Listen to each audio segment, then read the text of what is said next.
إن الحمد لله نحمده ونستعينه ونستغفره ونعوذ بالله من شرور أنفسنا ومن سيئات أعمالنا من يهده الله فلا مضل له ومن يضلل فلا هادي له وأشهد أن لا إله إلا الله وحده لا شريك له وأشهد أن محمدا عبده ورسوله أما بعد يا أيها الذين آمنوا اتقوا الله حق تقاته ولا تموتن إلا وأنتم مسلمون يا أيها الناس اتقوا ربكم الذي خلقكم من نفس واحدة وخلق منها زوجها وبث منهما رجالا كثيرا ونساء واتقوا الله الذي تساءلون به والأرحام إن الله كان عليكم رقيبا يا أيها الذين آمنوا اتقوا الله وقولوا قولا سديدا يصلح لكم أعمالكم ويغفر لكم ذنوبكم ومن يطع الله ورسوله فقد فاز فوزا عظيما فإن أصدق الحديث كتاب الله وخير الهدي هدي محمد صلى الله عليه وسلم وشر الأمور محدثاتها وكل محدثة بدعة وكل بدعة ضلالة وكل ضلالة في النار அன்பிற்குரிய அருமை சகோதரர்களே, தாய்மார்களே, சகோதரிகளே, அஸ்ஸலாமு அலைக்கும் வரஹ்மத்துல்லாஹி வபரகாத்துஹு. மனித குலத்தின் தலைவராக திகழ்கின்ற நபி ஸல்லல்லாஹு அலைஹி வஸல்லம் அவர்கள் அன சய்யிது வலதி ஆதம் என்று குறிப்பிட்டார்கள். மனித குலத்தின் தலைவர். அந்த மனிதருடைய வாழ்க்கை வரலாற்றை நாம் படித்து வருகின்றோம். அன்னார் நமது உயிரை விடவும் மேலானவர் ஸல்லல்லாஹு அலைஹி வஸல்லம். அன்பிற்குரியவர்களே, நாம் ஹிஜ்ரி 2வது ஆண்டின் மிக முக்கியமான ஒரு நிகழ்வாக இருக்கக்கூடிய பத்ருடைய போரை பற்றிய அந்த செய்திகளை சென்ற வகுப்பிலே நாம் ஆரம்பித்தோம். அதில் நபி ஸல்லல்லாஹு அலைஹி வஸல்லம் அவர்கள் அந்த எதிரிகளில் மக்காவிலிருந்து யார் யாரெல்லாம் வந்திருக்கிறார்கள் என்பதை கேட்டு அறிந்த பிறகு அல்லாஹ்வுடைய தூதர் ஸல்லல்லாஹு அலைஹி வஸல்லம் அவர்கள் சொன்ன வார்த்தை என்னவென்று சொன்னால், அல்லாஹ்வுடைய தூதர் சொல்கிறார்கள், மக்கா என்ன செய்திருக்கிறது என்று சொன்னால் அதனுடைய ஈரக்குலைகளை எல்லாம் வெளிப்படுத்தி இருக்கிறது, உங்களுக்கு முன் கொண்டு வந்திருக்கிறது என்று சொன்னார்கள். அல்லாஹு தஆலா மூமின்களுக்கு செய்த அருள்களிலே இந்த போருக்கு முன்னர் நாம் பார்க்கும்போது, அதாவது அல்லாஹு தஆலா அன்று இரவு மழையை பொழியச் செய்கிறான். அந்த மழையை பொறுத்தவரையில் அது முஷ்ரிக்குகளுக்கு அது அடைமழையாக இருந்தது. அது அவர்களை முன்னேற விடாமல் தடுத்தது. ஆனால் முஸ்லிம்களுக்கோ அது எப்படி அமைந்தது என்று சொன்னால் ஒரு மென்மையான தூறலாகத்தான் அது இருந்தது. அம்மழையின் மூலமாக அல்லாஹு தஆலா முஸ்லிம்களை சுத்தப்படுத்தினான். அல்லாஹ் குர்ஆனில் குறிப்பிடுகிறான். பத்ருடைய போரை பற்றி பேசக்கூடிய குர்ஆனுடைய அத்தியாயம் எது? எத்தனாவது அத்தியாயம்? 8வது அத்தியாயம். குறிச்சுக்கோங்க. என்ன பத்ருடைய போரை பற்றி விரிவாக பேசப்படும் குர்ஆனுடைய அத்தியாயம் 8வது அத்தியாயம், சூரத்துல் அன்ஃபால். எனவே அல்லாஹு தஆலா அந்த அத்தியாயத்திலும் இந்த அருள்களை பற்றி சொல்கிறான். அல்லாஹு தஆலா அதன் மூலம் உங்களை சுத்தப்படுத்தினான். அதே போன்று ஷைத்தானின் அசுத்தத்தை அல்லாஹ் உங்களை விட்டு அகற்றினான். அது மாத்திரமல்லாமல் அல்லாஹு தஆலா உங்களுடைய உள்ளங்களை உறுதிப்படுத்துவதற்காகவும் உங்களுடைய பாதங்களை உறுதியாக்குவதற்காகவும் இவ்வாறு செய்தான் என்பதையெல்லாம் அல்லாஹ் குறிப்பிடுகிறான். எனவே அருமையான சகோதரர்களே, இப்போது நாம் பார்ப்போம் இஸ்லாமிய படை எதை நோக்கி நகருகிறது என்பதை நாம் பார்க்கின்ற போது, இணை வைப்பவர்கள் முஷ்ரிக்குகள் வருவதற்குள் என்ன செய்கிறாங்கன்னு சொன்னால், அந்த பத்ருடைய மைதானத்துக்கு அருகில் இருக்கக்கூடிய அந்த நீர்நிலைகளை நாம் சென்று அடைந்து விட வேண்டும் என்பதற்காக நபி ஸல்லல்லாஹு அலைஹி வஸல்லம் அவர்கள் தனது படையை அழைத்து கொண்டு வேகமாக விரைகிறார்கள். ஏனென்றால் அப்போதுதான் நாங்கள் என்ன செய்யலாம், அந்த நீர்நிலைகளை எதிரிகள் கைப்பற்றி விடாமல் தடுத்துக்கொள்ள முடியும். எனவே அல்லாஹ்வின் தூதர் ஸல்லல்லாஹு அலைஹி வஸல்லம் அவர்கள் எப்படிப்பட்ட ஒரு படை தளபதியாக இருந்தார்கள் என்பதெல்லாம் நாம் இதிலே பார்க்கின்றோம். எனவே அல்லாஹுடைய அருளால் என் அருமை சகோதரர்களே, இஷாவுடைய அந்த நேரத்தில் என்ன செய்கிறாங்க, அந்த நீர்நிலைகளுக்கு அருகில் நபி ஸல்லல்லாஹு அலைஹி வஸல்லம் அவர்கள் வந்து இறங்குகிறார்கள். அப்போது போர் தந்திரங்களை அறிந்த ஒரு நபித்தோழர், அவரது பேர் வந்து பார்த்தீங்கன்னா அதாவது அல் ஹுபாப் இப்னுல் முந்திர் ரலியல்லாஹு அன்ஹு. அந்த நபித்தோழர் என்ன செய்கிறார் என்று சொன்னால், அல்லாஹ்வின் தூதரே, அல்லாஹ்வுடைய ரசூல்கிட்ட கேட்குறாங்க, கொஞ்சம் கதம் போட்டு, அல்லாஹ்வுடைய தூதரே, இந்த இடத்தில் நீங்கள் தங்கியதை பற்றி எனக்கு சொல்லுங்கள் என்று கேட்குறாங்க. இந்த இடத்தை நீங்கள் தேர்வு செய்தது அல்லாஹ்வுடைய கட்டளையா, வஹீன் மூலம் தான் இந்த இடத்தை நீங்கள் தேர்வு செய்தீங்களா, அல்லது இது உங்களுடைய முடிவா, இது உங்களுடைய முடிவா, உங்களுடைய தேர்வா என்று சொல்லி என்று கேட்குறாங்க. கேட்கும்போது அல்லாஹ்வுடைய தூதர் சொல்கிறாங்க, இல்லை, இது வந்து என்னது ஒரு முடிவு தான், இது இறைவன் பொறுத்து வந்து ஒரு கட்டளை அல்ல என்று நபித்தோழர்கள் அல்லாஹ்வுடைய தூதரோடு எப்படியான ஒரு ஒழுக்கத்தை பேணி இருக்கிறாங்கன்னு பாருங்க. இன்றைக்கு உண்மையில் நாம் ஹதீஸ்களோடு இந்த ஒழுக்கத்தை பேணுறோமா, இந்த அதபை பேணுறோமா பாருங்க.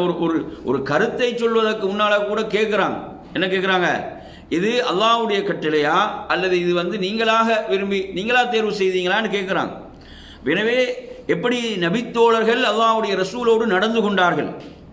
அருமையான சகோதரர்களே, இன்று வந்து ஹதீஸ் சஹீஹ் என்று சொன்னாலும் எனது புத்திக்கு படலைன்னா தூக்கி வீசு என்று ஒரு வழிகட்ட கூட்டத்தை நாங்கள் பார்க்குறோம்.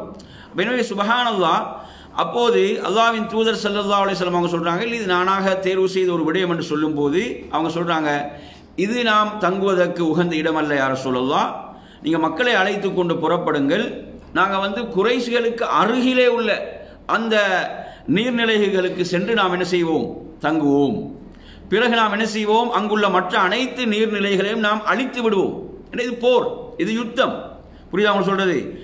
எனவே மேலும் நாங்கள் என்ன செய்வோம், ஒரு நீர் தடாகத்தை ஏற்படுத்தி அதை நாம் தண்ணீரால் நிரப்பிக்கொள்வோம். அப்போ போர் நடக்கும் போது நமக்கு குடிப்பதற்கு தண்ணீர் இருக்கும், எதிரிகளுக்கு என்ன செய்யாது, தண்ணீர் இருக்காது என்ற யோசனை அவர்கள் முன்வைத்த போது அல்லாஹ்வின் தூதர் ஸல்லல்லாஹு அலைஹி வஸல்லம் அவர்கள் இது நல்ல யோசனை என்று அதை ஏற்றுக்கொண்டார்கள். எனவே அதற்கு அமைய ரசூலுல்லாஹ் படைகளை என்ன செய்தாங்க, அவ்வாறு அந்த சமீபமாக உள்ள அந்த நீர்நிலைகளுக்கு வந்து இறங்குகிறார்கள். எனவே அந்த இரவின் பெரும் பகுதி என்ன செய்கிறது, அப்போது கழிந்திருந்தது. அவ்வாறாக அவர்கள் அந்த நீர் தடாகங்களை எல்லாம் மூடிவிட்டு ஒன்றை மாத்திரம் என்ன செய்கிறார்கள், அதை தாங்கள் நீர் அருந்துவதற்காக அமைத்துக் கொள்கிறார்கள். எனவே அருமையான சகோதரர்களே, இவ்வாறு தங்குகின்ற போது ஸஅத் இப்னு முஆத் ரலியல்லாஹு அன்ஹு அவர்கள் என்ன செய்கிறாங்கன்னு சொன்னால், அல்லாஹ்வின் தூதர் ஸல்லல்லாஹு அலைஹி வஸல்லம் அவர்கள் மீது உயிரை வைத்திருந்த அந்த நபித்தோழர்கள் என்ன சொல்கிறாங்க, யா ரசூலல்லாஹ், உங்களுக்கு என்ன நாங்கள் ஒரு பாதுகாப்பான இடத்தை நாம் என்ன செய்வோம், ஏற்படுத்துகிறோம்.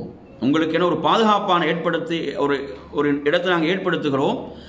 ஏன்னா நீங்கள் அங்கிருந்து ஒரு அவசர நடவடிக்கைகளை நீங்கள் எடுக்க முடியும். சில நேரங்களில் என்ன செய்யலாம், வெற்றிக்கு பதிலாக தோல்வி ஏற்பட்டாலும் நீங்கள் என்ன செய்யலாம், அதற்கான சரியான திட்டங்களை நீங்கள் தீட்ட முடியும் என்று ஆலோசனை கூறினார்கள்.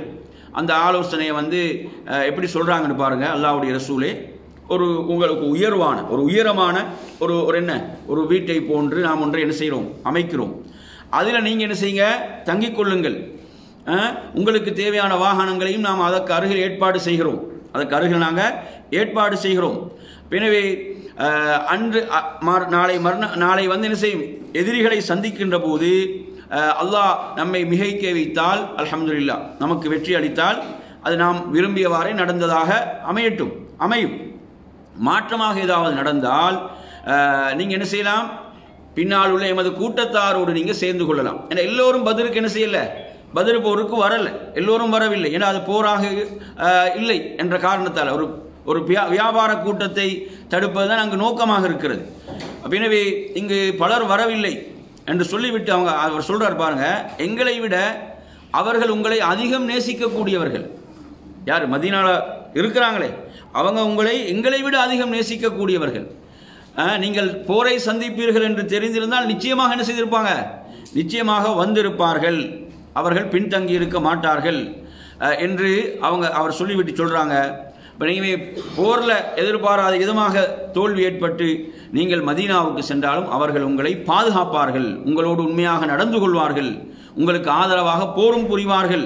இவ்வாறு என்ன செய்கிறாங்க, சாத் இப்னு முஆத் ரலியல்லாஹு அன்ஹு அவர்கள் இந்த கருத்துக்களை எல்லாம் முன்வைக்கிறாங்க. அப்படின்னு ரசூலுல்லாஹ் இந்த ஆலோசனையை ஏற்றுக்கொள்கிறார்கள். ரசூலுல்லாஹ் அவருக்காக துஆவும் செய்கிறாங்க சாத் இப்னு முஆத் ரலியல்லாஹு அன்ஹு அவர்களுக்கு. எனவே இவ்வாறாக ஒரு உயரமான இடம் அல்லாஹ்வுடைய தூதருக்காக அமைக்கப்படுகிறது. அவங்க அதிலிருந்து படையை கண்காணிப்பாங்க, படைகளை கண்காணிக்கக்கூடிய அமைப்பில் அது அமைக்கப்படுகிறது. எனவே அருமையான சகோதரர்களே, அதே போன்று சாத் இப்னு முஆத் ரலியல்லாஹு அன்ஹு அவங்களோட தலைமையில் சில அன்சாரி இளைஞர்களையும் என்ன செய்கிறாங்க, அல்லாஹ்வுடைய தூதரை பாதுகாப்பதற்காக ஒரு குழு அங்கு தேர்வு செய்யப்படுகிறது என்பதை நாம் இங்கே புரிந்து கொள்ள வேண்டும். இவ்வாறாக அல்லாஹ்வுடைய தூதருடைய விஷயத்தில் எவ்வளவு நபித்தோழர்கள் கவனம் எடுத்தார்கள் என்பதையும் நாம் பார்க்கிறோம். என் அருமையான சகோதரர்களே, படையை ஒழுங்குபடுத்துதல், அந்த இரவு எவ்வாறு கழிகிறது, பிறகு நபி ஸல்லல்லாஹு அலைஹி வஸல்லம் அவர்கள் படை என்ன செய்கிறாங்க, ஒழுங்குபடுத்தினார்கள். போர் நடக்கக்கூடிய மைதானத்தில் நடந்து சென்று அல்லாஹ்வுடைய தூதர் நடந்து போகிறாங்க. படை தளபதி இன்ஷா அல்லாஹ் நாளை இன்னார் கொல்லப்படும் இடம் இது என்று சொல்கிறாங்க ரசூலுல்லாஹ். நாளை இன்ஷா அல்லாஹ் இன்னார் கொல்லப்படும் இடம் இது என்று ரசூலுல்லாஹ் தங்களுடைய விரலால் சுட்டி காட்டினார். சுப்ஹானல்லாஹ். என் அருமையான சகோதரர்களே, நபி ஸல்லல்லாஹு அலைஹி வஸல்லம் அவர்கள் ஒரு மரத்தருகளை தொழுதவர்களாக இரவை கழித்தார்கள். தொழுதவர்களாக ரசூலுல்லாஹ் இரவை கழித்தாங்க, பிரார்த்தனையில் முழுமையாக ஈடுபட்டாங்க என்ற செய்திகளை எல்லாம் பார்க்கிறோம்.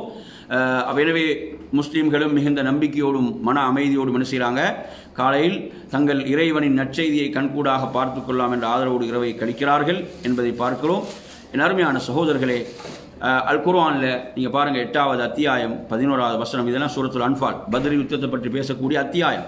மூமின்களே, உங்கள் மனம் சாந்தி அடைந்தவர்களாக சிறியதொரு நித்திரை உங்களை சூழ்ந்து கொள்ளும்படி இறைவன் செய்ததை நினைத்து பாருங்கள். அன்றியும் அது சமயம் உங்கள் தேகத்தை நீங்கள் சுத்தப்படுத்திக் கொள்வதற்காகவும் உங்களை விட்டு ஷைத்தானுடைய அசுத்தத்தை போக்கிவிடுவதற்காகவும் உங்கள் உள்ளங்களை பலப்படுத்தி உங்கள் பாதங்களை உறுதிப்படுத்துவதற்காகவும் அவனை வானத்திலிருந்து மழையை பொழியச் செய்தான். மூமின்களுக்கு அந்த மழை அருளாக இருந்தது, எதிரிகளுக்கு அது என்னதான் இருந்தது, அது அவர்களுக்கு ஒரு முசீபத்தாகத்தான் இருந்தது, சாபக்கேடாகத்தான் இருந்தது என்பதை நாம் பார்க்கிறோம். எனவே அருமையான சகோதரர்களே, ஹிஜ்ரி 2வது வருடம் ரமதானுடைய மாதம் பிறை 17 வெள்ளிக்கிழமை இரவாக இருக்கிறது. அருமையான சகோதரர்களே, இப்போது நாம் எதிரிப்படை பார்ப்போமாக இருந்தால், எதிரிப்படையில் நீங்கள் எடுத்து பாருங்க என்ன மாதிரியான விஷயங்கள் அங்கே நடக்குது. ஏன்னா அல்லாஹு தஆலா குர்ஆனில் எப்படி சொல்றான்னு பார்த்தீங்கன்னா, எதிரிகளுடைய உள்ளத்தில் அவன் அச்சத்தை போட்டான். வகதஃப ஃபீ குலூபிஹிம் ருஅபன் அல்லாஹ் குர்ஆனில் சொல்றான். அந்த பத்ருடைய போரை பற்றி நீங்கள் பார்க்கும்போது அதை நீங்கள் பார்க்கலாம். வகதஃப ஃபீ குலூபிஹிம் ருஅபன் அல்லாஹு தஆலா சொல்கிறான்.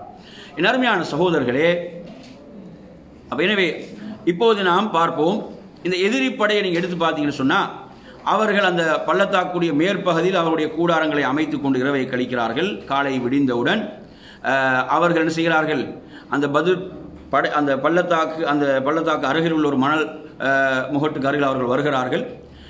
எனவே சிலர் நபி ஸல்லல்லாஹு அலைஹி வஸல்லம் ஏற்படுத்தியிருந்த நீர் தடாகத்தில் நீர் அருந்த வருகிறார்கள். அப்படி நீர் அருந்த வரும்போது அல்லாஹ்வுடைய தூதர் ஸல்லல்லாஹு அலைஹி வஸல்லம் அவர்கள் தனது தோழர்களுக்கு சொல்கிறார்கள், அவர்களை விட்டுவிடுங்கள், நீர் அருந்தட்டும், அவர்களை விட்டுவிடுங்கள், நீர் அருந்தட்டும் என்று சொல்றாங்க. அதில் யாரெல்லாம் நீர் அருந்தினார்கள் அவர்கள் அனைவரும் போரிலே கொல்லப்பட்டார்கள். போரில் என்ன செய்யப்பட்டார்கள், கொல்லப்பட்டார்கள். ஆனால் ஒருவரை தவிர, அவர் யாரு, ஹக்கீம் இப்னு ஹிஸாம். இவர் போரில் கொல்லப்படலை. இவர் பிறகு இஸ்லாத்தை என்ன செய்கிறார், ஏற்றுக்கொள்கிறார். இஸ்லாத்தை ஏற்று சிறந்த முஸ்லீமாக விளங்கினார். அல்லாஹ் செய்யக்கூடிய மிகப்பெரும் அருள் தான் ஹிதாயத். என்ன அருள்? ஹிதாயத் என்றும் அருள்.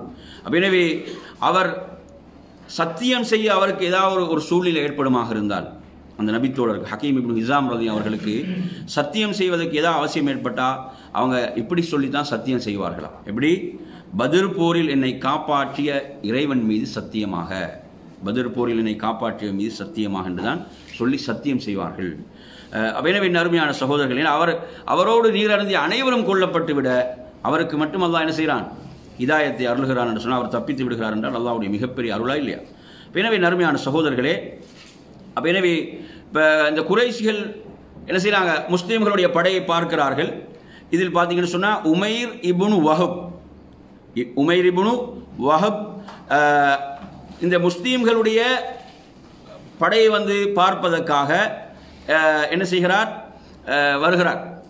எதிரி படையிலிருந்து அவன் வந்து, அதாவது இந்த முஸ்லீம்களுடைய படையை நோட்டமிட்டு விட்டு போய் என்ன அங்கே சொல்கிறான் என்று சொன்னால், சுமார் ஒரு 300க்கு உட்பட்டவர்கள் தான், முஸ்லீம்களுடைய படையிலே 300க்கு உட்பட்டவர்கள் தான் இருப்பார்கள். எனக்கு எதுக்கும் அவகாசம் தாருங்கள், நான் போய் வேற எங்காவது படை மறைந்திருக்கிறதா என்று பார்த்து விட்டு வருகிறேன், அவர்களுக்கு உதவிக்கு எதுவும் படைகள் இருக்கிறதா என்று பார்த்து விட்டு வருகிறேன் என்று சொல்கிறான். எனவே அருமையான சொல்ல பதிலுடைய அந்த பள்ளத்தாக்கில் மிக தூரம் வரை நோட்டமிட்டு விட்டு எதையும் பார்க்காததால் குறைஷிகளிடம் வந்து, நான் எதையும் பார்க்கவில்லை, அங்கே நான் எதையும் பார்க்கவில்லை.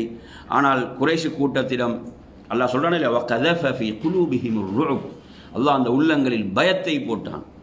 எனவே என்ன வந்து சொல்கிறார் அப்படின்னு பார்த்தீங்கன்னு சொன்னா, அதாவது மரணங்களை சுமந்து வரும் சோதனைகள் என் கண்முன் தெரிகின்றன. மதீனாவின் ஒட்டகங்கள் வெறும் மரணத்தை தான் சுமந்து வந்திருக்கின்றன. வந்திருக்கும் கூட்டத்துக்கு வாளை தவிர வேற எந்த பாதுகாப்பும் இல்லை. அவர்களில் ஒருவர் கொலை செய்யப்படுவதற்கு முன் உங்களில் ஒருவரை கொலை செய்யாமல் அவர் இறக்க மாட்டார். உங்களில் இவ்வளவு பெரிய எண்ணிக்கை இருந்து அந்த சிறிய எண்ணிக்கையால் நீங்கள் கொல்லப்பட்டால் நீங்கள் வாழ்ந்துதான் என்ன பயன் இருக்கிறது, நீங்கள் யோசித்துக் கொள்ளுங்கள் என்று இப்படி ஒரு அச்சம், அவர்களை பலப்படுத்துவதற்கு பதிலாக ஒரு பலவீனத்தை ஏற்படுத்தக்கூடிய வார்த்தைகளை தான் வெளிப்படுவதை நாம் பார்க்கிறோம். ஆனால் அபூஜஹலை பொறுத்தவரையில் அபூஜஹல் வந்து போர் செய்து ஆக வேண்டும் என்பதில் உறுதியாக இருக்கிறான், பிடிவாதம் பிடித்திருக்கிறான் என்பதை நாம் பார்க்கிறோம்.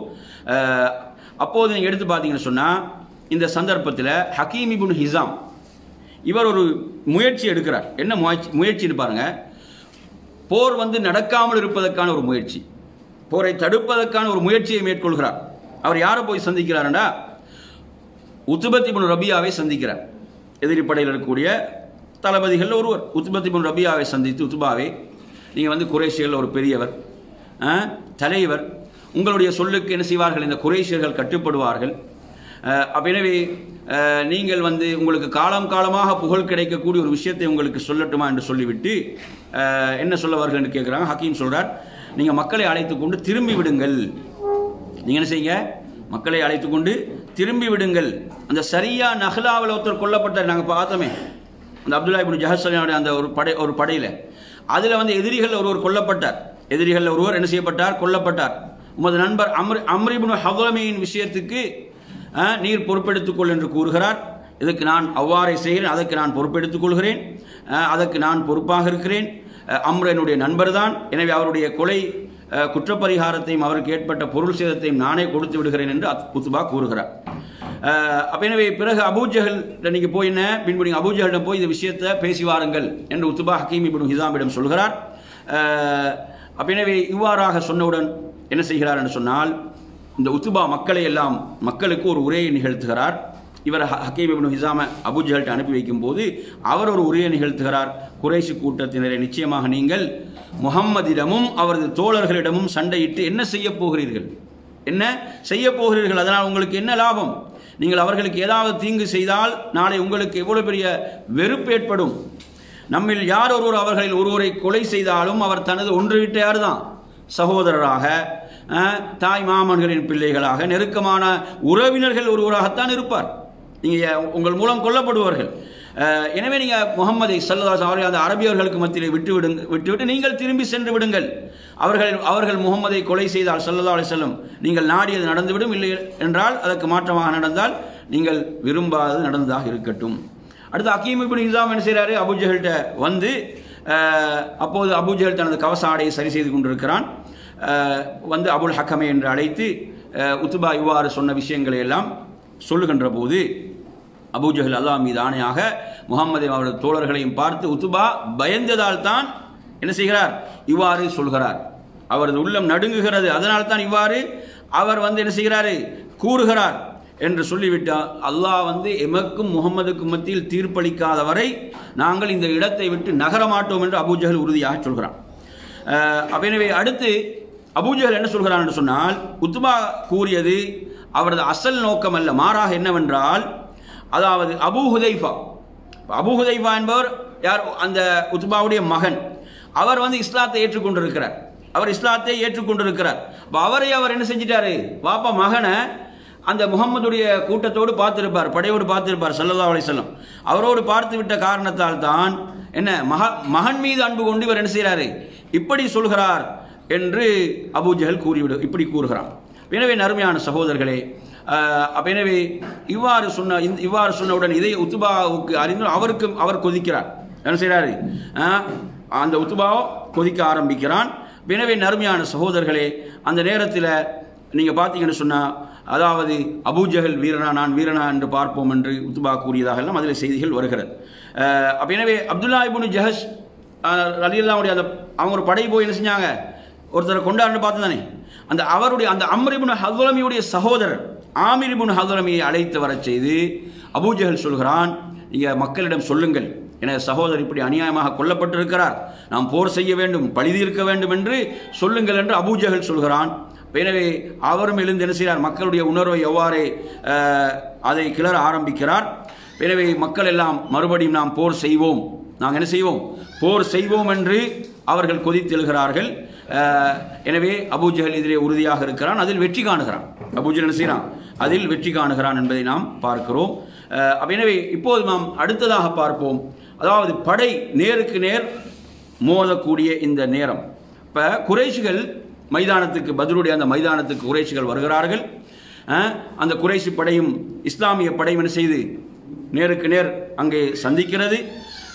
அப்போது அருமையான சகோதரர்களே, நாம் பார்க்கலாம், இதில் ஒரு முக்கியமான நிகழ்வு. இந்த நேரத்தில் அல்லாஹ்வுடைய தூதர் ஸல்லல்லாஹு அலைஹி வஸல்லம் அவங்க முக்கியமாக பாருங்க, அல்லாஹ்வே இதோ குறைஷிகள் கர்வத்தோடும் மமதையோடும் உன்னிடம் போர் செய்வர்களாக, உன்னுடைய தூதரை பொய்ப்பிப்பவர்களாக வந்திருக்கிறார்கள். அல்லாஹ்வே நீ எனக்கு வாக்களித்த உனது உதவியை தருவாயாக, இக்காலை பொழுதில் அவர்களை அழிப்பாயாக என்று அல்லாஹ்வின் தூதர் ஸல்லல்லாஹு அலைஹி வஸல்லம் அவர்கள் துஆ செய்தார்கள். எனவே அந்த நேரத்தில் பார்த்தீங்கன்னா எதிரி படையில் ஒரு சிவப்பு நிற ஒட்டகை மீது உத்துபா உலாவி கொண்டிருக்கிறார். நாங்கள் ஆரம்பத்தில் பார்த்தோமே உத்துபா, இவர் உலாவி கொண்டிருக்கிறார். இப்போ ரசூலுல்லாஹ் பார்க்குறாங்க, உத்துபாவை பார்க்குறாங்க. இப்படி பார்த்து விட்டு சொல்கிறாங்க, இந்த கூட்டத்திலே நல்லதை விரும்பக்கூடிய ஒரு மனிதர் தான் இவர், நல்லதை விரும்பக்கூடிய ஒரு மனிதர் தான் இவர். இவருக்கு கூட்டம் கட்டுப்பட்டால் அவர்கள் சரியான அந்த வழியை அடையக்கூடும் என்று ரசூலுல்லாஹ் சொல்கிறாங்க. ஆனால் அவருடைய வார்த்தைக்கு அவர் என்ன செய்யலை, கட்டுப்பட அபூ ஜஹலுக்கு தான் கட்டுப்பட்டார்கள். எனவே அருமையான சகோதரர்களே, இப்போது ரசூலுல்லாஹ் அந்த முஸ்லீம்களுடைய படையை ரசூலுல்லாஹ் சரி செய்து கொண்டிருக்கின்ற போது நடக்கக்கூடிய ஒரு நிகழ்வை பார்த்தீங்கன்னு சொன்னால், ரசூலுல்லாஹ் கையில் ஒரு அம்பு இருக்குது, அந்த அம்பின் மூலம் ரசூலுல்லாஹ் சரி செய்து கொண்டிருக்கிறார்கள். அப்போது அங்கே இருக்கக்கூடிய ஒரு நபித்தோழர், அவருடைய பேர் வந்து சவாத் பின் கஸியா என்று சொல்லக்கூடிய நபித்தோழர் ரலியல்லாஹு அன்ஹு அவர்கள்.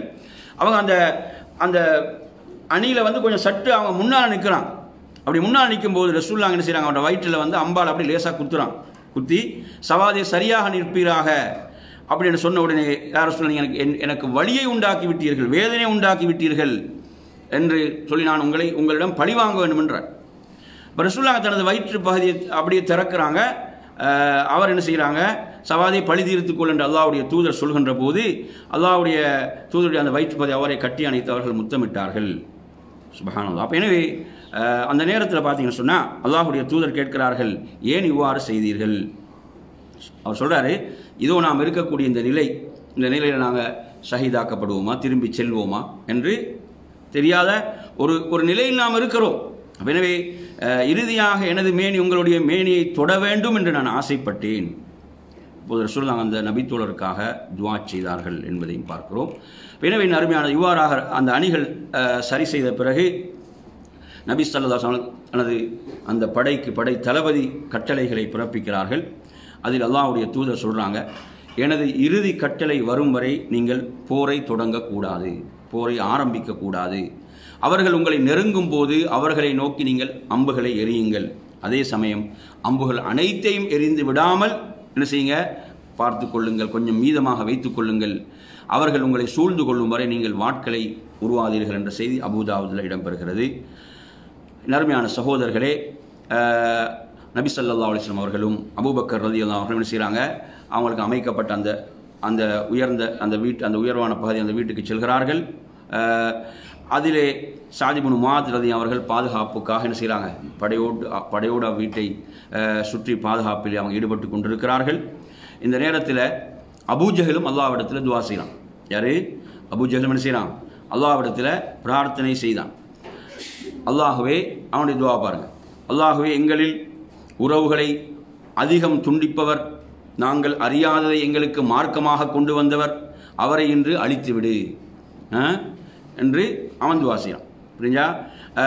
அல்லாஹ்வே, எங்களில் உனக்கு யார் மிக விருப்பமானவரோ, உனது திருப்திக்குரியவரோ அவருக்கு நீ என்ன செய், உதவி செய் என்று இவ்வாறு அவனுடைய பிரார்த்தனை. அல்லாஹ் குர்ஆனில் சொல்றான் பாருங்க, 8வது அத்தியாயம் 19வது வசனம், நிராகரிப்பாளர்களே, நீங்கள் வெற்றியின் மூலம் முடிவான தீர்ப்பை கொண்டிருந்தீர்கள்.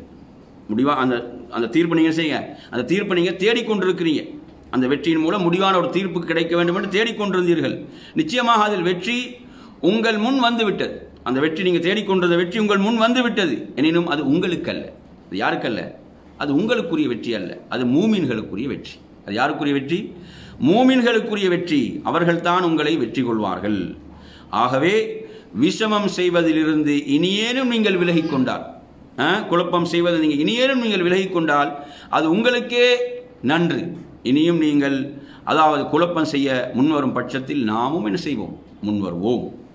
உங்களுடைய கூட்டம் எவ்வளோ பெரிதாக இருந்த போதிலும் அது உங்களுக்கு எந்த பயனும் அளிக்காது. அல்லாஹ் சொல்றான். ஏனென்றால் நிச்சயமாக அல்லாஹ் மூமீன்களோடு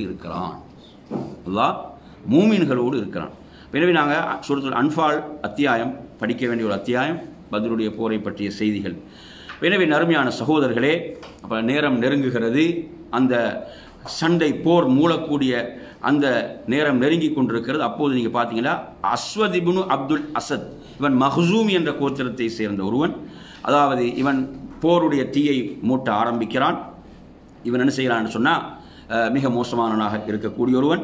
இவன் சொல்ல, நான் முஸ்லீம்களுக்குரிய அந்த தடாகத்தில் நான் போய் நீர் அருந்துவேன், அதில் போய் நான் நீர் அருந்துவேன், இல்லை என்றால் நான் அதை உடைத்தெறிவேன், அல்லது நான் அங்கே செத்து மடிவேன் என அல்லாஹ்விடம் நான் உடன்படிக்கை செய்கிறேன். எல்லாம் அல்லாஹ்விடம் தான் கேட்குறது. பார்த்தீங்களா, ரெண்டு தரத்தாரும் கேட்குறது எங்கே தான்? அல்லாஹ்விடம். அவனும் காஃபிர்கள், முஷ்ரிக்குகள், அங்குள்ள முஷ்ரிக்கு, அவன் இணை வைப்பாளர் சிலைகளை வணங்கி கொண்டிருந்தாலும் அங்கே தொடர்பு அங்கேயும் இருக்குது. ஆனால் இந்த பிரயோசனம் கிடையாது. தொடர்பில் ஏதாவது பயன் இருக்குதா?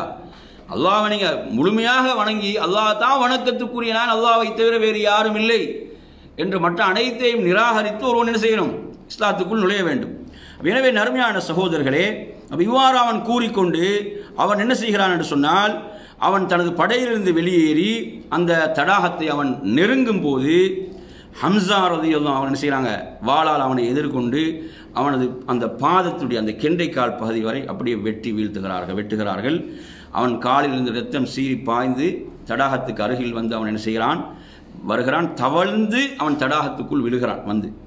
அதற்கு பிறகு என்ன செய்கிறார்கள்? அவன் தடாகத்தில் வந்து விழுவன் என்று அவன் உறுதியை கொள்றானா இல்லையா? எனவே அதன் பிறகு ஹம்சா ரலியல்லாஹு என்ன செய்கிறார்கள்? அவனை அந்த இடத்துல மற்றும் ஒரு முறை பாய்ந்து அவனை வெட்டி கொன்று விடுகிறார்கள். மிக பெரும் வீரர் தான் யாரு? ஹம்சா ரலியல்லாஹு அவர்கள். எனவே அருமையான சகோதரர்களே, அடுத்ததாக இந்த போருடைய அடுத்த கட்ட நகர்வை நீங்கள் பார்ப்பீர்களாக இருந்தால், இதன் பிறகு அதாவது அந்த எதிரி படையிலிருந்து என்ன செய்கிறார்கள் என்று சொன்னால், 3 வீரர்கள் அந்த எதிரி படையிலிருந்து வருகிறார்கள். அதில் பாருங்கன்னா, உத்பா இப்னு ரபியா, ஷைபா இப்னு ரபியா, வலீத் பின் உத்பா. இவர்களை எதிர்ப்பதற்காக 3 அன்சாரி தோழர்கள் தான், அவங்களும் மிக பெரும் வீரர்கள், இளைஞர்கள். 3 பெரும் வீரர்கள் வருகிறார்கள். அவுஃப் இப்னு ஹாரிஸ், முஅவ்வித் இப்னு ஹாரிஸ், அப்துல்லா இப்னு ரவாஹா ரலியல்லாஹு அன்ஹு. எனவே இவர்கள் வந்தவுடன், அதாவது அந்த குறைஷி காஃபிர்கள் வந்த அந்த 3 வீரர்கள் கேட்கிறார்கள் சொன்னால், அதாவது நீங்கள் யார்? இப்போ நாங்கள் மதீனாவாசிகள், அன்சாரிகள் சொல்லும்போது, நீங்கள் நமக்கு நிகரானவர்கள் தான், ஆனால் நாம் எதிர்பார்ப்பது யாரை என்றால், அதாவது எமது தந்தையுடைய சகோதரர்கள், மக்காவாசிகள், தந்தையுடைய சகோதரர்களின் பிள்ளைகளை நாம் எதிர்பார்க்கிறோம். எனவே ரசூலுல்லாஹி ஸல்லல்லாஹு அலைஹி வஸல்லம் அவர்கள், படை தளபதியாக இருக்கக்கூடிய அல்லாஹ்வுடைய தூதர் ஸல்லல்லாஹு அலைஹி வஸல்லம் அவர்கள் விழித்து, முஹம்மதே, எங்களுக்கு நிகரானவரை எங்களிடம் அனுப்பும் என்று சொல்லும்போது, நபி ஸல்லல்லாஹு அலைஹி வஸல்லம் அவர்கள், உபைதா இப்னு ஹாரிஸே எழுந்து செல்வீராக, ஹம்சாவே எழுந்து செல்வீராக, அலியே எழுந்து செல்வீராக ரலியல்லாஹு அன்ஹு. எனவே இவர்கள் 3 என்ன செய்கிறார்கள்? அந்த 3 எதிரிகளையும் எதிர்கொள்வதற்காக செல்கிறார்கள். அருமை சகோதரர்கள், அவர்கள் யார் என்று கேட்கும்போது மக்காவாசிகள், முஹாஜிர்கள். எனவே நீங்கள் எங்களுக்கு பொருத்தமானவர்கள். அதில் நீங்கள் எடுத்தீங்கன்னா வயதில் மூத்தவராக இருந்த உபைதா ரலியல்லாஹு அவர்கள் என்ன செய்கிறாங்க, அந்த எதிரிகளில் உத்பாவையும், ஹம்சா ரலியல்லாஹு அவர்கள் ஷைபாவையும், அலி ரலியல்லாஹு அவர்கள் வலீதையும் எதிர்கொள்கிறார்கள். அதில் பார்த்தீங்கன்னா ஹம்சா ரலியல்லாஹு அவர்கள் மிகப்பெரும் வீரர், அலி ரலியல்லாஹு அவர்கள் மிகப்பெரும் வீரர்கள். அவங்க என்ன செய்கிறாங்க, எதிரிகளுக்கு அவகாசம் கொடுக்காமலே அவர்களை வெட்டி வீழ்த்தி விடுகிறார்கள், கொன்று விடுகிறார்கள். ஆனால் உபைதா, உத்பா அந்த 2 பேருக்கு மத்தியில் மாத்திரம் சண்டை நடந்து கொண்டிருக்கிறது. அந்த நபித்தோழருக்கு பலத்த காயம் ஏற்படுகிறது, அவங்களோட காலில் வெட்டி விழுகிறது. அதன் பிறகு இவங்க இந்த 2 தோழர்களும் ஹம்சா, அலி ரலியல்லாஹு இருவருமாக சேர்ந்து அந்த உத்பாவை கொன்று விடுகிறார்கள். அதுக்கு பிறகு அவங்கள அந்த படைக்கு சுமன் செல்கிறாங்க, அந்த நபித்தோழரை உபைதா ரலியல்லாஹு அவர்களை. அவங்க அதுக்கு பிறகு ஒரு 4 அல்லது 5 நாட்கள் கழித்து மதீனாவுக்கு செல்லும் வழியில் அவங்க மரணிக்கிறார்கள் என்பதை பார்க்கிறோம். எனவே அல்லாஹு தஆலா குர்ஆனில் 22வது அத்தியாயத்துடைய 19வது வசனத்திலே சொல்கிறான், அதாவது இறை நம்பிக்கையாளர்கள், இறை மறுப்பாளர்களாகிய இவ்விரு வகுப்பாரும் தங்கள் இறைவனை பற்றி தர்க்கித்தனர். ஆகவே அவர்கள் எவர் உண்மையான இறைவனை நிராகரிக்கிறார்களோ அவர்களுக்கு நெருப்பினாலான அந்த ஆடை தயார் செய்யப்பட்டிருக்கிறது. சுப்ஹானல்லாஹ், அக்னியை போல் கொதித்து கொண்டிருக்கும் தண்ணீராகுடைய தலைகளின் மீது அந்த சூடான தண்ணீர் என்ன செய்யும், ஊற்றப்படும் என்று அல்லாஹ் நரக வேதனையும் இவர்களுக்கு சொல்கிறான். எனவே அலி ரலியல்லாஹு சத்தியமிட்டு சொல்கிறார்கள், இந்த வசனம் இந்த சந்தர்ப்பம் இதை பின்னணியாக கொண்டு அருளப்பெற்றது என்று குறிப்பிடுகிறார்கள். அருமையான சகோதரர்களே, அதன் பிறகு எதிரிகளுடைய பாய்ச்சல். இவ்வாறாக எதிரிகளில் 3 கொல்லப்பட்டவுடன் அதுவும் அவருடைய மிகச்சிறந்த குதிரை வீரர்கள் கொல்லப்படுகிறார்கள். அதன் பிறகு ஆத்திரம் அடைந்து என்ன செய்கிறார்கள், முஸ்லீம்கள் மீது ஒரே பாய்ச்சலாக பாய ஆரம்பிக்கிறார்கள். முஸ்லீம்கள் தங்களுடைய இறைவனிடம் உதவியும் பாதுகாப்பும் கோரியவர்களாக என்ன செய்கிறார்கள், தங்களுடைய எண்ணங்களை தூய்மைப்படுத்தி ஈமானிய அந்த பலத்தோடு வீரத்தோடு தாக்குதல்களை சமாளிக்கிறார்கள். எனவே நறுமையான சகோதரர்களே, இந்த நேரத்தில் முஸ்லீம்கள் பதிலடி கொடுக்கும் போதெல்லாம் அஹத் என்று தான் சொல்லிக் கொண்டிருந்தார்கள். அல்லாஹ் ஒருவனே, அல்லாஹ் ஒருவனே, அஹத் என்றே கூறிக்கொண்டிருந்தார்கள் என்பதையும் நாம் பார்க்கிறோம். இந்த நேரத்தில் அல்லாஹ்வுடைய தூதர் ஸல்லல்லாஹு அலைஹி வஸல்லம் அவர்கள் செய்த ஒரு துஆவை நாம் பார்க்கலாம். நறுமையான சகோதரர்களே, இவ்வாறு அணியை சரி செய்துவிட்டு திரும்பிய நபி ஸல்லல்லாஹு அலைஹி வஸல்லம் அவர்கள் அல்லாஹ்விடத்தில் எப்படி துஆ செய்கிறாங்கன்னு பாருங்கள். அல்லாஹ்வே, நீ எனக்கு அளித்த வாக்கை நிறைவேற்றுவாயாக. அல்லாஹ்வே, நீ எனக்கு அளித்த உனது வாக்கை ஒப்பந்தத்தை நான் உன்னிடம் கேட்கிறேன். மோதல்களும் தாக்குதலும் கடுமையாக சூடுபிடித்து அந்த உச்சகட்டத்தை அடைந்த போது அல்லாஹ்வுடைய தூதர் கேட்குறாங்க அல்லாஹ்விடத்தில், துஆ எவ்வளோ முக்கியமானதுன்னு பாருங்கள். எந்தெந்த சந்தர்ப்பங்கள்லாம் துஆ கேட்குறாங்கன்னு பாருங்கள். அல்லாஹ்வே, இக்கூட்டத்தை இன்று நீ அழித்து விட்டால் உன்னை வணங்குவதற்கு இப்பூமியில் யாருமே இருக்க மாட்டார்கள். அல்லாஹ்வே, நீ இக்கூட்டத்தை அழிக்க நாடினால் இன்றைய தினத்துக்கு பிறகு உன்னை யாரும் வணங்க மாட்டார்கள் என்று அல்லாஹ்விடம் கையேந்தினார்கள். கரங்களை உயர்த்தியதால் எந்த அளவுக்குனா ரசூலுல்லாஹ்வுடைய அந்த மேலிருந்த அந்த போர்வை புஜத்தில் அது அவ்வாறே கீழே விழுகிறது. அப்போது அபூபக்கர் ரலியல்லாஹு அவர்கள் அதை சரி செய்து, அல்லாஹ்வுடைய தூதரை போதும் நீங்கள் இறைவனிடம் அதிகம் வேண்டினீர்கள் என்று சொல்கிறார்கள். அல்லாஹு தஆலா இந்த பிரார்த்தனையை அங்கீகரித்து அன்ஃபாலுடைய 12வது வசனத்தை படியுங்கள். நபி, உங்களது இறைவன் வானவர்களை நோக்கி, நிச்சயமாக நான் உங்களோடு இருக்கிறேன். ஆகவே நீங்கள் நம்பிக்கையாளர்களை உறுதிப்படுத்துங்கள், மூமின்களை உறுதிப்படுத்துங்கள். அல்லாஹ் மலக்குகளுக்கு சொல்கிறான். அதே போன்று நாம் அந்த காஃபிர்களுடைய உள்ளங்களில் நாம் திகிலை உண்டு பண்ணுவோம். அவர்கள் உள்ளத்தில் சனுக்கி ஃபீ குலூபிஹிம் ருஅப் என்று அல்லாஹு தஆலா இந்த வசனத்திலே சொல்கிறான். இன்னும் அவர்களது அந்த எதிரிகளுடைய பிடர்கள் மீது வெட்டுங்கள், அவருடைய கணுக்கணுவாக அவர்களை துண்டித்து விடுங்கள் என்பதையெல்லாம் அல்லாஹ் இங்கே சொல்கிறான். இவ்வாறாக அல்லாஹ்வுடைய உதவி வர ஆரம்பிக்கிறது. அல்லாஹ் குர்ஆனில் சொல்கிறான், உங்களை பாதுகாக்குமாறு நீங்கள் உங்கள் இறைவனிடம் வேண்டிய போது, இது தஸ்தகீஸூன ரப்பக்கும், அணி அணியாக உங்களை பின்பற்றி வரக்கூடிய 1000 வானவர்களை கொண்டு நிச்சயமாக நான் உங்களுக்கு உதவி செய்வேன் என்று அல்லாஹ் பதிலளிக்கிறான். எனவே அல்லாஹுடைய உதவி வர ஆரம்பிக்கிறது, அல்லாஹுடைய உதவி வர ஆரம்பிக்கிறது.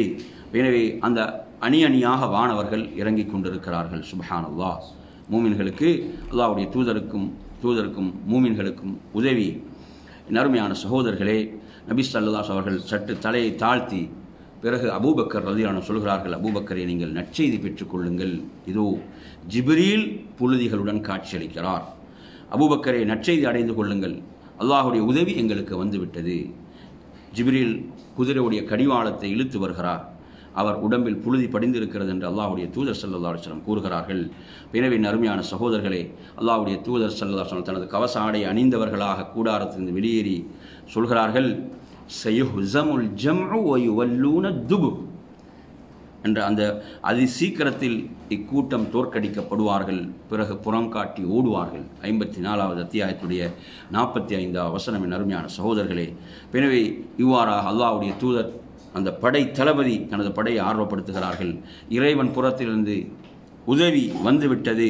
என் அருமையான சகோதரர்களே, அல்லாஹ்வுடைய தூதர் ஸல்லல்லாஹு அலைஹி வஸல்லம் என்ன செய்கிறாங்க, தனது கையிலே மண்ணை எடுக்கிறாங்க. மண்ணை எடுத்து அந்த மண்ணை எரிகின்ற போது முகங்கள் மாறட்டும் என்று கூறி அந்த எதிரிகளின் பக்கம் அதை எரிகிறார்கள். அவர்களுடைய கண், தொண்டை, வாய் அனைத்தையும் அதை என்ன செய்கிறது, அவை சென்றடைகிறது. அல்லாஹ் குர்ஆனில் சொல்கிறான், வமா ரமைத்த இது ரமைத்த வலாக்கின்னல்லாஹ ரமா. 9வது அத்தியாயம் 17வது வசனம். நீங்கள் எரியும் போது உண்மையில் அதை நீங்கள் எரியவில்லை, எனினும் அதை நிச்சயமாக அல்லாஹ் தான் எரிந்தான். சுப்ஹானல்லாஹ். என் அருமையான சகோதரர்களே, இவ்வாறாக மூமின்களுக்கு அல்லாஹ்வின் புறத்தில் உதவி வந்து கொண்டே இருக்கிறது. இந்நேரத்தில் நபி ஸல்லல்லாஹு அலைஹி வஸல்லம் முஸ்லிம்களுக்கு தனது இறுதி கட்டளையை அறிவிக்கிறார்கள். எதிரிகளின் மீது பாயுங்கள் என்று கூறி போர் புரிவதற்காக முஸ்லிம்களுக்கு ரசூலுல்லாஹ் ஆர்வமூட்டுகிறார்கள். மேலும் சொல்கிறாங்க, முஹம்மதின் உயிர் எவன் கைவசம் உள்ளதோ அவன் மீது ஆணையாக இன்றைய தினத்தில் போர் புரிந்து சகிப்புத்தன்மையோடும் நன்மையை நாடியும் புறமுதுகு காட்டாமல் எதிரிகளை எதிர்த்தவர், அந்த எதிரிகளை எதிர்த்து யார் கொல்லப்படுவாரோ அவர் சுவர்க்கத்தில் நுழைவார். அவரை அல்லாஹ் சுவர்க்கத்தில் நுழைவிப்பான். வானங்களையும் பூமியையும் அகலமாக கொண்ட சொர்க்கத்தின் பக்கம் விரையுங்கள் ரசூலுல்லாஹ் சொல்றாங்க. வஸாரிஉ இலா ஜன்னத்தின் அர்துஹா ஸமாவாத்து வல் அர்து. வானங்கள் பூமியை விட விசாலமான சொர்க்கத்தின் பக்கம் விரையுங்கள் என்று ரசூலுல்லாஹ் கூறும்போது ஒரு நபித்தோழர், அவருடைய பேர் பாருங்க, உமைர் இப்னு அல் ஹுமாம் ரலியல்லாஹு அன்ஹு அவர்கள் பஹின் என்ற 2 வார்த்தையை சொல்றார். இப்போ ரசூலுல்லாஹ் அந்த வார்த்தையை ஏன் சொன்னீர்கள் என்று கேட்குறாங்க. அப்போது சொல்கிறார்கள், யா ரசூலல்லாஹ், அதாவது நான் தவறான எண்ணத்தில் கூறவில்லை. அல்லாஹ்வின் மீது ஆணையாக நான் சொர்க்கவாசிகளில் ஒருவனாக ஆக வேண்டும் என்ற ஆசையில் நான் அதை சொன்னேன். அப்போது அவர் அல்லாஹ்வுடைய தூதர் சொல்லக்கூடிய நற்செய்தி, நிச்சயமாக நீங்கள் சொர்க்கவாசிகளில் ஒருவராகத்தான் இருப்பீர்கள், ஒருவர் தான் என்று ரசூலுல்லாஹ் சொல்கிறாங்க. அவரது கையில் பேரித்த பழங்கள் இருக்கிறது, அதை சாப்பிடக்கூடிய நேரம் கூட தாமதமானது என்று சொல்லிவிட்டு அதை என்ன செய்கிறாங்க, இந்த அளவு நேரம் கூட நான் உயிர் வாழ்வது நீண்ட நேரம் தான் என்று கூறியவர்களாக அவங்க அந்த எதிரி படையிலே நுழைந்து ஷஹீதாக்கப்படுகிறார்கள். இது சஹீஹ் முஸ்லிமில் வரக்கூடிய செய்தி. சுப்ஹானல்லாஹ். அருமையான சகோதரர்களே, இவ்வாறாக அடுத்து பார்த்தீங்கன்னா, அவுஃப் இப்னு ஹாரிஸ் ரலியல்லாஹு அன்ஹு அவர்கள் நபி ஸல்லல்லாஹு அலைஹி வஸல்லம், அல்லாஹ்வின் தூதரே, அல்லாஹ் தன் அடியானை பார்த்து எப்போது சிரிக்கிறான் என்று கேட்கிறார்கள். அப்போது நபி ஸல்லல்லாஹு அலைஹி வஸல்லம் அவர்கள், அதாவது இது ஒரு ஈமானில் ஒரு மிக உயர்ந்த ஒரு நிலை, அதாவது எந்தவித தற்காப்பு ஆடையும் அணியாமல் எதிரிகளுக்குள் ஒருவர் நுழைந்து போரிடுகிறாரே, சுப்ஹானல்லாஹ், அவரை பார்த்து அல்லாஹ் சிரிக்கிறான். எனவே சுப்ஹானல்லாஹ், அவர் தனது கவச ஆடை கலற்றிவிட்டு எதிரிகளுக்குள் புகுந்து ஷஹீதாக்கப்படுகிறார்கள் என்பதை பார்க்கிறோம். எனவே அருமையான சகோதரர்கள், இப்படியாக அந்த நபித்தோருடைய ஈமான், அந்த ஈமானிய அந்த பலத்தை, நாங்கள் வீரத்தை பார்க்கிறோம். சொர்க்கத்துக்காக மறுமைக்காக வாழ்ந்தவர்கள். எனவே அருமை சகோதரர்களே, இப்படியாக அந்த நபித்தோர்களுடைய வீரம் வெளிப்பட்டதையெல்லாம் இதில் நாம் பார்க்கிறோம். அது மட்டுமல்லாமல் நபி அவர்கள் என்ன செய்கிறாங்க, அல்லாஹ்வுடைய தூதர் ஸல்லல்லாஹு அலைஹி வஸல்லம் அவர்கள் கவச ஆடை அணிந்து யாரும் நெருங்க முடியாத அளவுக்கு எதிரிகளுக்கு அருகில் நின்று கொண்டு அல்லாஹ்வின் தூதர் இந்த வசனத்தை ஓதிக்கொண்டே இருக்கிறான். சயுஹ்ஸமுல் ஜம்உ வ யுவல்லூன துபுர் என்பதை ஓதிக்கொண்டே இருக்கிறார்கள். அருமையான சகோதரர்களே, அதாவது அல்லாஹ்வுடைய தூதருடைய இந்த நிலையை பார்க்கின்ற போது முஸ்லீம்களுக்கு மிக பெரும் ஒரு உற்சாகம், உத்வேகம் கிடைக்கிறது என்பதையும் நாம் பார்க்கிறோம். அதே போன்று வானவர்களுடைய உதவியும் தொடர்ந்து வந்து கொண்டிருக்கிறது. அதாவது அன்றைய தினத்தில் ஒருவருடைய தலை துண்டிக்கப்பட்டு கீழே விழும், ஆனால் அவரை வெட்டியவர் யார் என்று தெரியாது. அந்த அளவுக்கு மலக்குகளுடைய உதவி. இப்னு அப்பாஸ் ரலியல்லாஹு அன்ஹு அவர்கள் சொல்கிறார்கள், ஒரு முஸ்லீம் எதிரியை தாக்க பின்தொடர்ந்து செல்லும் போது மேலிருந்து ஒரு சாட்டையின் ஒளியையும் அதே போன்று ஹைசூமை முன்னேறு என்று கூறும் ஒரு குதிரை வீரன் அதட்டலையும் கேட்டார். அதன் பிறகு அந்த முஸ்லீம் என்ன செய்கிறாரு, எதிரியை பார்க்கும் போது அந்த எதிரி மூக்கு அறுக்கப்பட்டு முகம் பிளக்கப்பட்டு மல்லாந்து கிடக்கிறான். எனவே இவ்வாறாக, அதாவது அவர்கள் என்ன செய்கிற மலக்குகளின் மூலமாக எதிரிகள் வெட்டப்பட்டு கொண்டிருக்கிறார்கள். அப்போ அந்த அன்சாரி சோழர் இச்செய்தியை சொல்கின்ற போது அல்லாஹ்வுடைய தூதர் சொல்கிறாங்க, ஆம் நீங்கள் சொல்வது உண்மை, இது 3வது வானத்திலிருந்து அல்லாஹ் அருளிய உதவி, 3வது வானத்திலிருந்து அல்லாஹ் அருளிய உதவி என்று ரசூலுல்லாஹ் சொன்னாங்கன்ற செய்தியை முஸ்லீமில் பார்க்கிறோம். எனவே அருமையான சகோதரர்களே, இன்னும் ஒரு நபித்தோழர் சொல்கிறார், அதாவது அந்த நபித்தோழர் அல்-மாஸினி என்று சொல்லக்கூடிய ரலியல்லாஹு அன்ஹு, நான் ஒரு எதிரியை வெட்டுவதற்காக அவனை பின்தொடர்ந்த போது எனது வாள் அவன் மீது படுவதற்கு முன்னதாகவே அவன் தலை கீழே என்ன செய்தது, விழுந்தது. எனவே வேறு யாரோ அவனை வெட்டினார்கள் என்று நான் அறிந்து கொண்டேன். இப்படியாக அருமையான சகோதரர்களே, அதே மாதிரி அன்சாரிகள் ஒரு என்ன செய்கிறார், அப்பாஸ் இப்னு முத்தலிப் அப்போ இஸ்லாத்தை ஏற்றுக்கொண்டிருக்கவில்லை, அவரை கைது செய்து அல்லாஹ்வுடைய தூதரிடம் அழைத்து வருகிறார்கள். அப்போது அவர் சொல்கிறார், அல்லாஹ் மீது சத்தியமாக இவர் என்னை கைது செய்யவில்லை, இவர் என்னை கைது செய்யவில்லை, என்னை கைது செய்தது ஒரு சிறந்த குதிரை மீது அமர்ந்து வந்த ஒரு மிக அழகிய முகமுடைய ஒருவர் தான் என்னை கைது செய்தார். ஆனால் இப்போது அவரை இந்த கூட்டத்தில் என்னால் பார்க்க முடியவில்லையே, எனக்கு அவரை பார்க்க முடியவில்லை என்று சொல்றார்.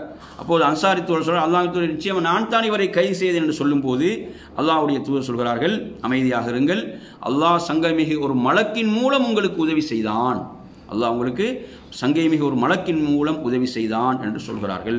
எனவே அருமையான சகோதரர்களே, இவ்வாறாக அதே போன்று அலி ரலியல்லாஹு அன்ஹு சொல்கிறார்கள், பத்ர் போரில் என்னையும் அபூபக்கர் ரலியல்லாஹு அன்ஹு பார்த்து ரசூலுல்லாஹ் சொல்கிறாங்க, உங்கள் இருவரில் ஒருவரோடு ஜிப்ரீலும் மற்றொருவரோடு மீகாயிலும் இருக்கிறார். அதே போன்று வணக்குகளில் உங்களுக்கு தெரியும், சூரை ஊதுவதற்கு பொறுப்பாக்கப்பட்ட மலக்கு இஸ்ராஃபிலும் என்ன செய்கிறார், இந்த போரிலே கலந்திருக்கிறார் என்று ரசூலுல்லாஹ் சொன்ன செய்தி முஸ்னத் அஹ்மத் போன்ற நூட்களில் பதிவாகிறது. இப்போ இந்த நேரத்தில் பார்த்தீங்கன்னா உங்களுக்கு தெரியும், இப்லீஸ் என்ன செய்தான், அந்த எதிரி படை எப்படியாவது பத்ரில் கொண்டு வந்து இறக்க வேண்டும் என்பதில் அவன் சூழ்ச்சி செய்தான். இப்போ எனவே அவன் யாருடைய தோற்றத்தில் வந்தான்னு நாங்கள் ஆரம்பத்தில் பார்த்தோம், சுராக்கா இப்னு மாலிக்குடைய அந்த தோற்றத்திலே அவன் வந்திருக்கிறான். அவன் மலக்குகள் வந்து இப்படி போர் செய்கின்ற போது அவன் பின்வாங்க ஆரம்பிக்கிறான். அப்போ எனவே அவன் நழுவுகின்ற போது அவர்கள் உண்மையில் என்ன சுராக்கா என்று எண்ணியிருந்த அந்த இப்லீஸை பார்த்து அந்த ஹாரிஸ் இப்னு ஹிஷாம் என்ன சொல்ல, தப்ப விடாமல் இவரை இறுக பிடித்து கொள்ளுங்கள். அப்போது அவனை தள்ளிவிட்டு இப்லீஸ் ஓடுகிறான். மற்றவர்கள் சுராக்காவை எங்கு ஓடுகிறீர் என்று கேட்கின்ற போது, எங்களை பிரியாமல் கடைசி வரை எம்மோடு இருந்து போரிடுவீர் என்றல்லவா நீர் கூறியிருந்தீர் என்று சொல்லும்போது அவன் சொல்கிறான், நிச்சயமாக நான் உங்களை விட்டு நான் விலகிக் கொண்டேன். இன்னி அராமாலா தரோம், நீங்கள் அதாவது பார்க்காததை நான் இப்போது என்ன செய்கிறேன், பார்க்கிறேன். நான் அல்லாஹ்வுக்கு பயப்படுகிறேன், அல்லாஹ் வேதனை செய்வதில் மிக கடுமையான என்ற இந்த வசனங்கள் இதுவும் சூரத்துல் அன்ஃபால் நீங்கள் பார்க்கலாம். 48வது வசனமாக என் அருமையான சகோதரர்களே, இவ்வாறாக அவன் ஒதுங்குகிறான். இப்லீஸ் பார்த்தீங்களா, அவனுடைய சூழ்ச்சி எவ்வளவு பயங்கரமானது என்று. எனவே அவன் கைவிட்டு விடுகிறான். அவன் என்ன செய்வான், கைவிட்டு விடுவான். எனவே அல்லாஹு தஆலா சொல்வது போன்று, இன்ன கைத ஷைத்தானி கான ضعيفா, நிச்சயமாக எந்த அளவு ஈமானில் நாம் உறுதி மிக்கவர்களோ அந்த அளவு ஷைத்தானுடைய சூழ்ச்சிகள் என்னதான், பலவீனமாகத்தான் இருக்கும், அவனால் எதிர்கொள்ள முடியாது. எனவே இவ்வாறாக நீங்கள் எடுத்து பார்த்தீங்கன்னு சொன்னால், எதிரிகளுக்கு மத்தியில் இவ்வாறு அந்த தோல்வி அதனுடைய அடையாளங்கள் வெளிப்படுகின்றன. முஸ்லீம்கள் கடுமையாக தாக்குகின்றார்கள், அவர்களுடைய படை சின்னாபின்னமாகிக் கொண்டிருக்கிறது. என் அருமையான சகோதரர்களே, இப்படியான இந்த சூழலில் அதாவது கைது செய்யப்படுகிறார்கள், கைது செய்ய அடிபணியாதவர்களை வெட்டி வீழ்த்துகிறார்கள். இப்படியாக முஸ்லீம்களுக்கு உதவி வந்து கொண்டிருக்கிறது. எதிரிகள் தோற்கடிக்கப்படுகிற சாதாரண ஒரு படை அல்ல, பெரும் படை, பெரும் தயாரிப்போடு வந்த படை. என் அருமையான சகோதரர்களே, அபூஜஹலை பாருங்கள். அபூஜஹலை பொறுத்தவரையில் அவன் என்ன செய்கிறான், இப்படியான தனது படையில் இப்படியான சலசலப்பை அந்த பின்னடைவை அவன் பார்க்கின்ற போது அவன் தனது படையை உற்சாகப்படுத்துவதற்கு முயல்கிறான். பெருமையோடும் திமிரோடும் அவன் செய்கிறான். தனது படையை பார்த்து, சுராக்கா உங்களை விட்டு பிரிந்து சென்றதால் நீங்கள் தோற்றுவிட வேண்டாம், ஏனெனில் அவன் முகம்மதுக்கு இவ்வாறு தான் படையை விட்டு பிரிந்து செல்வதாக வாக்கு கொடுத்திருக்கிறான். உத்துபா ஷைபா வலீத் கொல்லப்பட்டதால் நீங்கள் பயந்து விட வேண்டாம், அவர்கள் அவசரப்பட்டு விட்டார்கள். லாத் உஸ்ஸா மீது சத்தியமாக இது முஸ்லீம்களை கயிற்றில் பிணைந்து கட்டாதவரை நாம் திரும்ப மாட்டோம். நீங்கள் முஸ்லீம்களில் எவரையும் கொண்டுவிட வேண்டாம், மாறாக அவர்களை பிடித்து கைதிகளாக்கி கொண்டு வாருங்கள் என்று இப்படியெல்லாம் அவன் செய்கிறான். அவன் சொல்லிக் கொண்டிருக்கிறான். என் அருமையான சகோதரர்களே, ஆனாலும் அவர்களுக்கு கடுமையான தோல்வி, கடுமையான இழப்புக்கள் என்பதைத்தான் நாம் இதில் தொடர்ந்து பார்த்து கொண்டிருக்கிறோம். எனவே அருமையான சகோதரர்களே, இப்படியாக இந்த அபூஜஹல் திமராக என்ன செய்கிறான், பேசிக்கொண்டிருந்தாலும் என்ன செய்து அவனை பாதுகாத்தவர்களும் கொல்லப்பட்டு கொண்டிருக்கிறார். அபூஜஹலை பாதுகாத்தவர்களும் கொல்லப்பட்டு கொண்டிருக்கிறார்கள் என்பதை அந்த முஸ்லிம்களுடைய வீரத்துக்கு முன்னால் அவர்களுக்கு ஈடு கொடுக்க முடியவில்லை. இப்போது அபூஜஹல் என்ன செய்கிறான், தனது குதிரைகளை சுற்றி கொண்டிருக்கிறான். முஸ்லிம்கள் பார்க்கிறார்கள். 2 அன்சாரி சிறுவர்கள் அவர்கள் என்ன செய்கிறாங்க, அப்துல் ரஹ்மான் இப்னு அவுஃப் ரலியல்லாஹு அன்ஹு அவங்களுக்கு பக்கத்தில் இருக்கிறாங்க. அப்துல் ரஹ்மான் இப்னு அவுஃப் ரலியல்லாஹு அன்ஹு சொல்கிறார்கள், அதாவது நான் இவ்வாறு அந்த அணியிலே நின்று கொண்டிருக்கின்ற போது பார்க்கிறேன், எனது வலதிலும் இடதிலும் அதாவது வயது குறைந்த 2 இளைஞர்கள் இருக்கிறார்கள். அவங்க கூட நினைக்கிறாங்க, இவர்கள் எனக்கு பக்கத்தில் எனக்கு பாதுகாப்பு கிடையாதுன்னு தான் அவங்க கூட நினைக்கிறாங்க. அப்துல் ரஹ்மான் இப்னு அவுஃப் ரலியல்லாஹு அன்ஹு அவர்கள் அப்படி தான் நினைக்கிறாங்க. அப்போது அந்த இருவரும் என்ன கேட்குறாங்கடா, அப்துல் ரஹ்மான் இப்னு அவுஃப் கேட்குறாங்க, எனக்கு அபூஜஹலை காட்டுங்கள், எனக்கு அபூஜஹலை காட்டுங்கள். அவங்களுக்கு ஆச்சரியம் ஏற்படுகிறது. நீ அவனை என்ன செய்வாய்ன்னு கேட்குறாங்க. அதாவது அவர்கள் சொல்லக்கூடியது என்னென்றால், அதில் ஒருவர் சொல்கிறார், அதாவது அவன் நபியை ஏசுவதாக நான் கேள்விப்பட்டேன். சுப்ஹானல்லாஹ், அல்லாஹ் மீது சத்தியமாக நான் இன்று அவனை பார்த்தால் நான் அதாவது அவன் மரணிக்கும் வரை அவனை விட்டு நான் பிரிய மாட்டேன் என்று சொல்லி, அவனை கொல்லும் வரை நான் பிரிய மாட்டேன் என்று சொல்லி சொல்கிறார். அது அவர்களுக்கு ஆச்சரியத்தை ஏற்படுத்தியதாக அப்துல் ரஹ்மான் இப்னு அவுஃப் சொல்கிறாங்க. அதே போன்று மற்ற சிறுவரும் இதே போன்ற மற்ற இளைஞரும் இதே போன்று கூறினார். அப்போது அபூஜஹல் குதிரையிலே அவன் வலம் வந்து கொண்டிருக்கின்ற போது நான் அவர்களுக்கு சொன்னேன், இதோ அபூஜஹல், இவன் தான் அபூஜஹல் என்று சொன்னபோது அந்த இருவரும் அவனை நோக்கி பாய்கிறார்கள். அவனை அந்த 2 இளைஞர்களும் கொன்று விடுகிறார்கள். அருமையான சகோதரர்கள், அல்லாஹ்வுடைய தூதரிடம் வாளோடு வருகிறார்கள். அல்லாஹ்வுடைய தூதர் சொல்கிறாங்க, நான் அபூஜஹலை கொன்று விட்டோம், உங்களில் யார் அவரை கொன்றது? ஒருத்தர் சொல்ல நான் தான், மற்றொரு சொல்ல நான் தான் என்று சொல்லும்போது உங்களுடைய வாளை காட்டுங்கள். இருவரும் வாளை காட்டுகிறார்கள். சொல்கிறாங்க, நீங்கள் இருவரும் அவனை கொன்றீர்கள் என்று சொல்கிறார்கள். அதே போன்று அந்த அபூஜஹலுடைய அந்த உடைமைகளில் அவர்கள் ஒருவர் முஆத் இப்னு அமர் இப்னு ஜமுஹ் அவருக்கு வழங்குறாங்க. அபூஜஹலை கொண்ட 2ஆம் அவர் முஅவ்வித் இப்னு அஃப்ரா ரலியல்லாஹு அன்ஹு அவர்கள் இவங்க இந்த போரில் ஷஹீதாக்கப்படுகிறார்கள். இது புகாரில் வர செய்தி. இதே போல் அவங்க செய்யப்பட்டாங்க, அவர்கள் ஷஹீதாக்கப்படுகிறார்கள். எனவே முஆத் இப்னு அமர் இப்னு ஜமுஹ் ரலியல்லாஹு அன்ஹு சொல்கிறாங்க, அபூஜஹல் அந்த அடர்ந்த மரங்களுக்கு நடுவில் ஒரு மரத்தை போல் அவனை சென்றடைய முடியாத அளவுக்கு பாதுகாப்பில் இருக்கிறான். அவனிடம் யாரும் செல்ல முடியாது என்று மக்கள் கூறுவதை நான் கேட்டேன். எனவே நானே அவனை கொலை செய்ய வேண்டும் என்று முடிவு செய்தேன். நான் அவனை பார்த்து விட்ட போது ஓடிச் சென்று அவனது கரண்டை கால்களை துண்டித்தேன். திருகையில் இருந்து அறைபடாத கோட்டை நசுங்கி பறக்கும் அது போன்று என்ன செய்கிறான், அவனது கால்கள் பறந்து விழுந்தன. இதை பார்த்து அவனது மகன் இக்ரிமா என் தோள் மீது பாய்ந்து வெட்டினார். அதனால் எனது கை வெட்டப்பட்டு உடம்பில் தோளோடு தொங்கிக் கொண்டிருந்தது. அன்றைய தினம் முழுக்க அதை நான் முதுகுக்கு பின்னால் போட்டுக்கொண்டு போர் செய்தேன். அது எனக்கு மிகவும் நோவினை அளித்தது என்று அவர் சொல்கிறார். அதற்கு பிறகு நான் அதை என்ன செய்தேன், அதை பிரித்து தூக்கி எறிந்து விட்டேன். பிறகு அந்த காயப்பட்டு கிடந்த அபூஜஹலுக்கு அருகில் சென்று முஅவ்வித் இப்னு அஃப்ரா அவரை வெட்டி சாய்த்தார். என் அருமையான சகோதரர்களே, எனவே கடைசியில் அந்த நபித்தோழர் நாம் சொன்னது போன்று முஅவ்வித் அவர்கள் இறுதியில் அதிலே ஷஹீதாக்கப்படுகிறார்கள் என்ற செய்தியை நாங்கள் இதில் பார்க்கிறோம். அப்போ எனவே போர் முடிந்த பிறகு ரசூலுல்லாஹ் சஹாபாக்கள் சொல்கிறாங்க, அபூஜஹலுடைய செய்தியை என்னிடத்திலே கொண்டு வருவீர்களா என்று கேட்குறான். அபூஜஹலுடைய செய்தியை யாராவது என்னிடம் கொண்டு வருவீர்களா? அப்போது அவனை தேடி பார்ப்பதற்காக பல திசைகளிலும் தோழர்கள் புறப்படுகிறார்கள். அப்துல்லாஹ் இப்னு மஸ்ஊத் ரலியல்லாஹு அன்ஹு அவர்கள் அபூஜஹலை பார்த்து விடுகிறார்கள். அவன் தனது இறுதி மூச்சை வாங்கி கொண்டிருக்கிறான். அவன் இன்னும் மரணிக்கவில்லை.